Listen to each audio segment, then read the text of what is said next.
한국형 전투기 사업에 대한 관심이 높아지고 있습니다. 방위사업청이 지난 18일 2021년 시제기 생산을 완료하겠다고 공언하면서 구체적인 사업 일정표가 윤곽을 드러냈습니다. 시제기는 항공기를 대량 생산하기 전에 원형을 만들어 성능을 시험하는 기체를 말합니다. KF-X의 설계는 현재 15%가량 진행됐고 오는 9월이면 80% 이상 완성될 것으로 보입니다. 기체 개발을 맡은 한국항공우주산업이 실물 크기의 모형을 제작해 오는 10월 열리는 서울국제항공우주 방위산업전시회에서 공개할 것이라는 전망도 나옵니다. 하지만 한편에선 우려도 많습니다. 인도네시아가 공동개발국으로 참여하고 있긴 하지만 사실상 우리가 독자 개발하는 것과 마찬가지인 상황에서 예정대로 사업이 진행될지 우려하는 시각입니다. 벌써부터 해외에서 첨단 장비를 사들여 조립하는 게 경제성이나 효율성 측면에서 더 낫지 않느냐는 주장까지 나옵니다. 엄밀히 따지자면 KF-X는 4.5세대 전투기로 개발을 완료해도 이미 실전에 투입된 첨단 전투기인 미국의 F-22, F-35, 러시아의 수-57 등 5세대 전투기 성능엔 미치지 못합니다. 쉽게 표현하자면 기계식 4세대 전투기와 스텔스기로 개발하는 5세대 전투기의 중간쯤 되는 성능을 목표로 합니다. 이런 점에서 일각에선 미국이 이미 6세대 무인 전투기 개발에 나선 마당에 4.5세대 전투기 개발에 집중하면 너무 시대에 뒤처지는 것 아니냐는 비판이 나왔습니다. 사진은 한국형 전투기 상부 측면 기본 설계 형상 모습. 방위사업청 제공. 이런 우려를 제기하는 분들께 일본의 사례를 전하려 합니다. 여러분도 잘 아시다시피 일본은 F-15의 자국 면허 생산 버전인 F-15J와 미국과 공동 개발한 F-2 등을 주력 기종으로 운용하고 있습니다. 그리고 2030년 F-2 퇴역에 대비해 야심차게 F-3을 개발해왔습니다. 작년엔 10조에서 20조 원에 이를 것으로 예상되는 막대한 개발 비용 때문에 사업을 포기할 것이라는 비관적인 언론 보도도 나왔습니다. 일본 방위성이 결정된 바 없다. 미국 등과 공동 개발도 고려하고 있다고 해명하긴 했지만 일본 내부는 물론 우리 국민들에게도 충격파가 적지 않았습니다. 그렇지만 이런 표면적인 논란으로 일본이 그동안 기울인 노력들이 모두 물거품이 되는 것은 아닙니다. 일본의 전투기 생산 과정은 효율성을 중시하는 이들의 입장에선 도저히 이해할 수 없는 방식이었습니다. 한예로 F-15J의 생산에는 일본 방위산업체 1,100여 곳이 참가했고 생산 단가는 천정부지로 치솟았습니다. 정부가 미국의 동급 F-15CD 판매 가격의 3배에 이르는 높은 비용을 부담할 정도였습니다. 완제품에 가까운 형태로 수입해 단순 조립만 해도 되는데 일본 정부는 묵묵히 지원을 이어갔습니다. 일본은 또 F-35의 42대를 미국에서 23조 8천억 원에 도입하기로 결정했습니다. 우리가 40대를 도입하는 데 들이는 비용인 7조 4천억 원의 3배에 이르는 금액입니다. 4대만 완제품으로 도입하고 나머지 38대는 미쓰비시 중공업 공장에서 부품을 조립하는 방식으로 계약했습니다. 아시다시피 미쓰비시 중공업은 F-3 개발을 맡은 방산업체입니다. 아시아 지역의 정비창을 독점하고 정비 비용을 줄인다는 계산도 있었지만 궁극적인 목표는 첨단 기술 확보였을 것이라는 관측이 나옵니다. 일본은 2016년 스텔스기 생산을 위해 기술을 시험하는 실중기 X-2를 공개했습니다. 실험 수준이긴 하지만 일본 방위장비청은 스텔스 기술을 확보했다고 공식 발표했습니다. 개발 당국은 F-22 등 고성능 전투기와 비교해도 손색이 없을 정도인 엔진 한 개당 최대 15톤의 추력을 확보했다고 밝히기도 했습니다. 순간적으로 성능을 높이는 애프터 버너 기능을 사용했을 때 엔진 추력이고 실제 추력은 11톤이지만 자체 기술로 전투기 엔진을 개발했다는 점은 높이 평가할 만한 부분입니다. 일본이 개발한 스텔스 기술 실중기 X-2 막대한 예산 문제로 사업 추진에 난관이 이어지고 있지만 일본 정부는 엔진, 스텔스 기술 등 차세대 항공기 기술을 직접 개발하는 데 총력을 기울이고 있다. 일본은 첨단 전투기에 꼭 필요한 능동 이상 배열 레이더 기술을 이미 1990년대에 개발했습니다. 세계 최초로 전투기용으로 상용화된 AESA 레이더는 일본의 주력 전투기 F2에 장착됐습니다. AESA 레이더는 일반 기계식 레이더보다 탐지 거리가 긴 것은 물론 여러 목표를 한꺼번에 포착할 수 있고 탐색, 전자전, 무기 유도 등 여러 기능을 동시에 운용할 수 있어 첨단 항공기의 필수적인 장비로 꼽힙니다. 작년에는 더 놀라운 소식이 전해졌습니다. 일본 방위장비청은 지난해 11월 도쿄에서 개최한 국제항공우주전에서 질화갈륨을 사용하는 신형 AESA 레이더를 공개했습니다. 이 기술은 탐지거리가 1000km를 넘는 미국 로키드 마틴사의 최신 육상 레이더 LMS-SR에도 사용하는 기술입니다. 우리가 막대한 예산과 엄청난 시간을 투자하고도 F3 개발 사업이 좌초됐다고 비판하기엔 남긴 족적이 너무 뚜렷합니다. 너무 비효율적으로 고집스럽게 항공기 개발을 시도한 일본의 사례를 가볍게 여겨선 안 된다는 겁니다.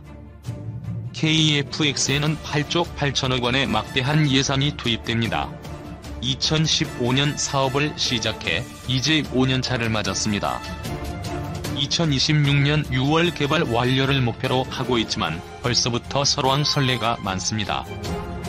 사업이 제대로 진행되도록 채찍질하는 것은 옳지만 사업 자체를 엎거나 궤도를 완전히 수정해야 한다는 극한 주장은 바람직하지 않습니다. 2017년 10월 경기도 성남시 서울공항에서 열린 서울국제항공우주 및 방위산업 전시회 언론사전 공개 행사에서 미국 공군 F-22 랩터가 시범 비행을 하고 있다. 세계 최강의 전투기를 단기간에 아무런 노력 없이 개발할 방법은 없다. 첫 시작은 미약할 수 있으나 조급증 때문에 자체 기술 개발을 멈춰선 안 된다. AESA 레이더 개발은 지난해 6월 기본 설계를 끝냈고 이제 상세 설계를 진행하고 있습니다. 카이는 지난 2월 시제기에 동체 앞쪽 구조물인 벌크헤드 가공을 시작했습니다. 이제 막 걸음마를 뗀 것으로 결코 성공이나 실패를 논할 단계가 아닙니다. 수십 년간 실패를 거듭했지만 절대 실패했다고 인정하지 않는 일본을 봐야 합니다. 정부가 해야 할 일도 있습니다. 공동개발국인 인도네시아가 작년 미납금 3,300억 원 중 급히 1,320억 원을 냈지만 여전히 1,980억 원이 지급되지 않은 상태라 국민들의 우려가 큽니다.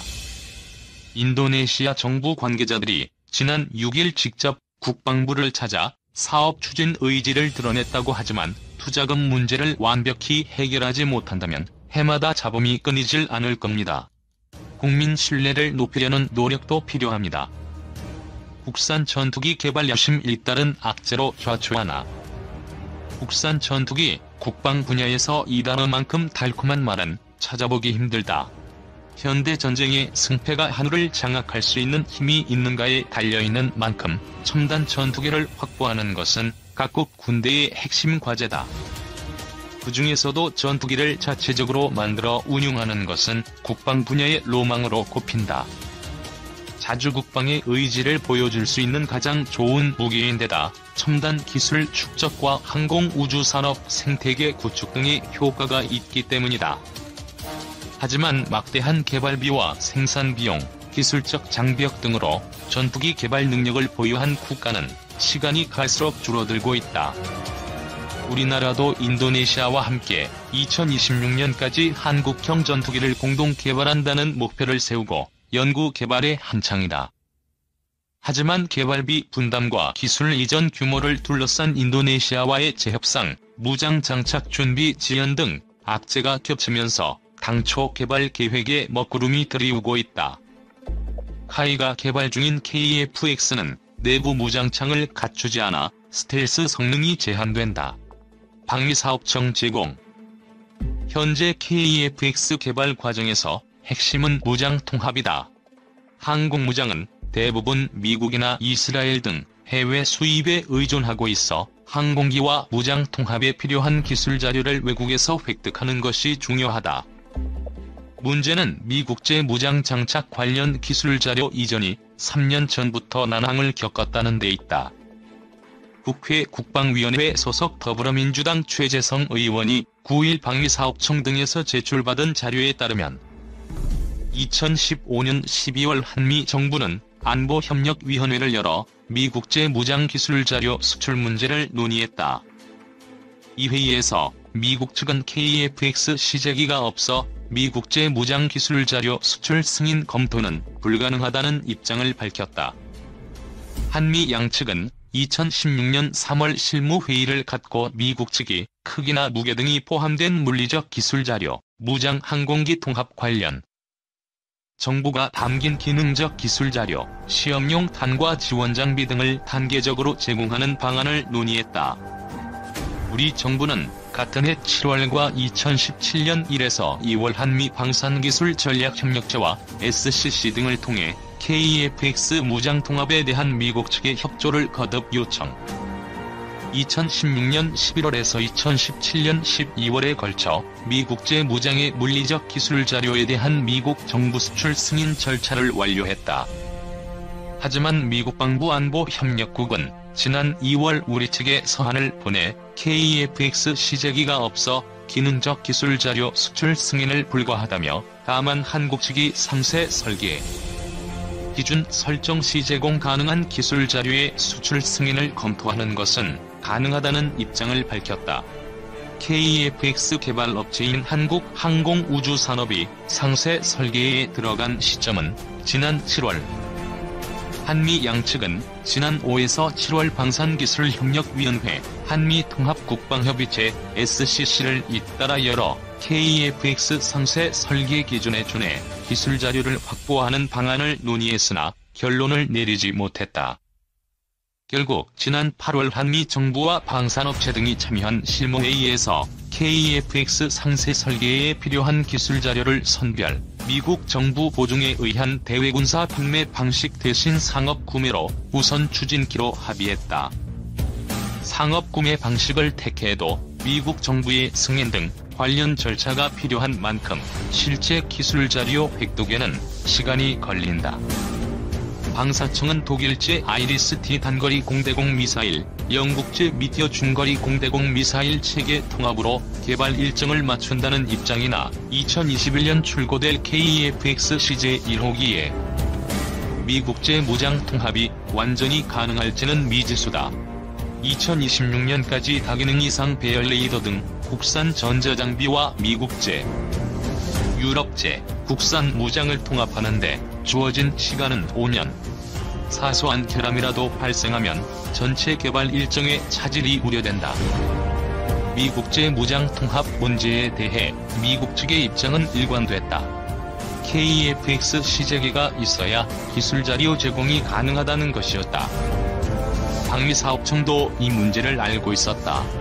하지만 약 3년간 미국 측과의 소득 없는 협상에 매달리면서 미국제 무장을 안정적으로 통합하는 데 필요한 시간을 허비했다는 지적이 나온다.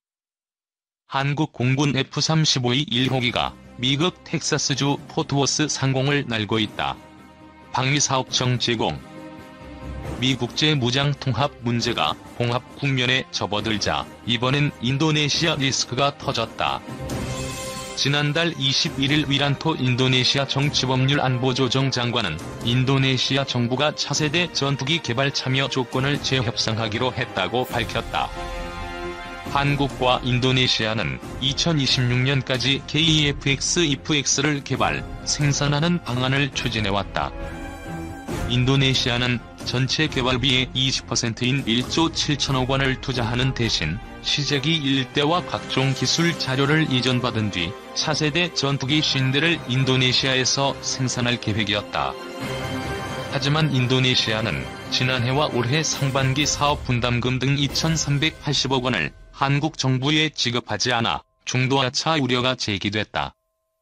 인도네시아 정부는 KF-X-IF-X 사업을 계속 추진하는 대신 재협상을 통해 자국의 사업비 부담을 줄이고 기술 이전 항목을 늘리겠다는 입장이다. 덜 주고 더 받겠다는 것이다.